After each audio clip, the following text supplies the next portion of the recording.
الحمدللہ والصلاۃ والسلام علی رسول اللہ وبعد۔ محرم کے مہینے کی فضیلت کے حوالے سے کتاب و سنت میں جو روشنی ہمیں ملتی ہے، اس کی فضیلت اور اہمیت کی کئی وجوہات ہیں۔ سب سے پہلی وجہ ہے کہ یہ اسلامی تاریخ کا پہلا مہینہ ہے، یعنی اسلامی ہجری سال کی ابتدا محرم سے ہوتی ہے،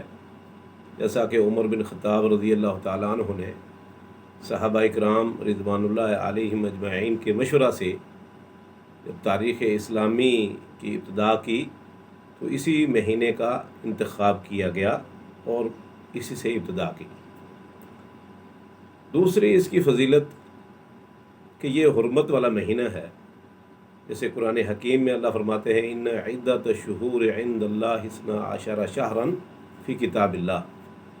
کہ اللہ کے ہاں مہینوں کی تعداد 12 ہے، اور یہ تعداد اسی دن سے ہے جس دن اللہ نے زمین و آسمان کو پیدا کیا، لہذا ان مہینوں میں اپنے آپ پر ظلم نہ کرو، زیادتی نہ کرو۔ تو اللہ رب العزت نے ہمیں بتلایا کہ یہ 12 مہینوں کی جو تعداد ہے یہ اللہ کی طرف سے ہے، اور یہ جس دن اللہ نے زمین و آسمان کو پیدا کیا اسی دن سے ہے۔ اور اس میں فرمایا کہ 4 حرمت والے مہینے ہیں، ایک محرم ہے اور 3 اکٹھے ہیں۔ اس حرمت والے مہینے کی تعظیم عام مہینوں سے زیادہ ہے، جیسا کہ اللہ فرماتے ہیں فَلَا تَظْلِمُوا فِيهِنَّ انفسکم۔ تو عبداللہ بن عباس رضی اللہ تعالیٰ عنہ فرماتے ہیں کہ اس آیت کا معنی یہ ہے کہ اگرچہ ظلم، زیادتی، گناہ یہ معیوب ہے اور اس کا بہت بڑا نقصان ہے، لیکن حرمت والے مہینوں میں اس کا گناہ عام دنوں کی بنسبت زیادہ بڑھ جاتا ہے اور اس کی شدت بڑھ جاتی ہے۔ تو یہ حرمت والے مہینوں میں سے ایک ہے۔ اللہ کے نبی صلی اللہ علیہ وسلم نے حجۃ الوداع کے موقع پر صحابہ کرام کو مخاطب کرتے ہوئے فرمایا تھا الا ان الزمان استدار کہیئتہ یوم خلق اللہ السماوات والارض، کہ لوگوں زمانہ گھوم کے اپنی اصلی کیفیت اور صورت میں واپس آ چکا ہے جس دن اللہ نے جیسے پیدا کیا تھا۔ یہ حدیث صحیح بخاری میں موجود ہے۔ اس کا معنی یہ ہے کہ زمانہ جاہلیت میں لوگ حرمت والے مہینوں کی تعظیم کرتے تھے، اور اسی تعظیم کی وجہ سے وہ بہت سارے ناجائز کام، چوری اور قتل و غارت نہیں کرتے تھے، تو وہ جب مجبور ہو جاتے تو حرمت والے مہینوں کی ترتیب بدل دیتے تھے، حتیٰ کہ ترتیب بدلتے بدلتے یہاں تک معاملہ پہنچ گیا کہ وہ اصل جو 12 مہینوں کی ترتیب تھی وہ ان کے ذہن سے نکل چکی، نسل نہ نسل وہ ایسا کرتے رہے، اور شک پڑ گیا کہ آج کون سا مہینہ ہے یہ اس وقت۔ تو اللہ رب العزت نے اس شک اور تردد کا خاتمہ اپنے آخری پیغمبر محمد صلی اللہ علیہ وسلم کی زبان مبارک سے کروا دیا، اور امت مسلمہ کو ایک بہت بڑے فتنہ اور ایک بہت بڑے اختلاف سے محفوظ کر دیا کہ آپ صلی اللہ علیہ وسلم نے فرمایا کہ جس دن اللہ نے زمین و آسمان کو پیدا کیا تھا، جو 12 مہینوں کی ترتیب تھی جیسے سورہ توبہ میں یہ بیان ہوا ہے، فرمایا کہ آج واقعتاً ذی الحجہ کا مہینہ ہے، اور اس کے بعد سے آج تک اور قیامت تک انشاءاللہ یہ مہینوں کی وہی ترتیب چلے گی جس پر اللہ نے ان کو پیدا کیا تھا۔ تو آپ صلی اللہ علیہ وسلم نے فرمایا کہ ان 4 مہینوں میں سے ایک محرم حرمت والا مہینہ ہے۔ تو ان آیات اور احادیث سے ثابت ہوا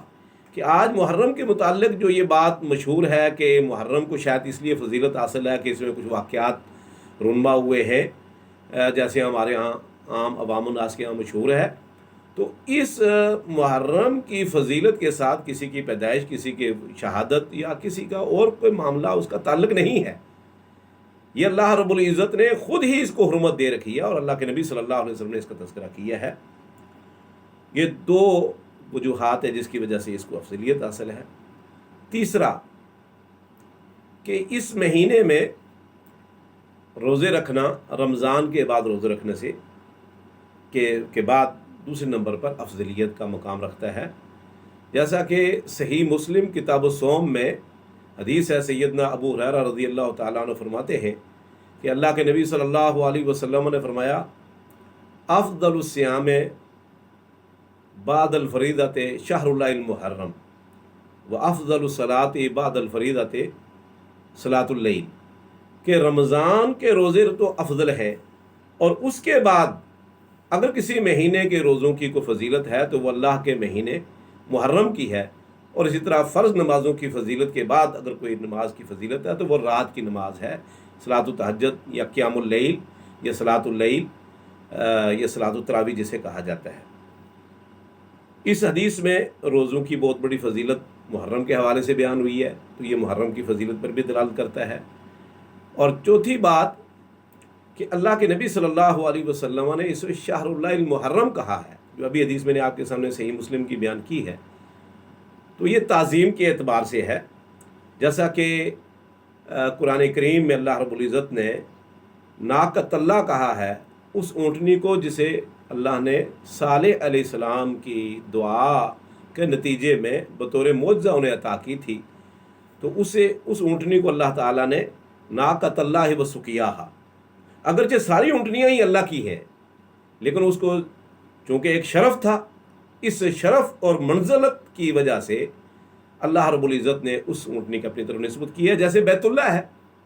چونکہ دنیا میں ہر چیز یہ اللہ تعالیٰ کی ہے، لیکن جو خانہ کعبہ ہے یا جو مسجدیں ہیں یہ بھی بیت اللہ ہی ہیں، یہ اللہ کے گھر ہیں، تو خانہ کعبہ کی نسبت بھی بیت اللہ کی طرف ہے، اور یہ جو مساجد ہیں ان کی تعظیم اور اہمیت کی وجہ سے ان کی نسبت بھی اللہ رب العزت کی طرف کی جاتی ہے۔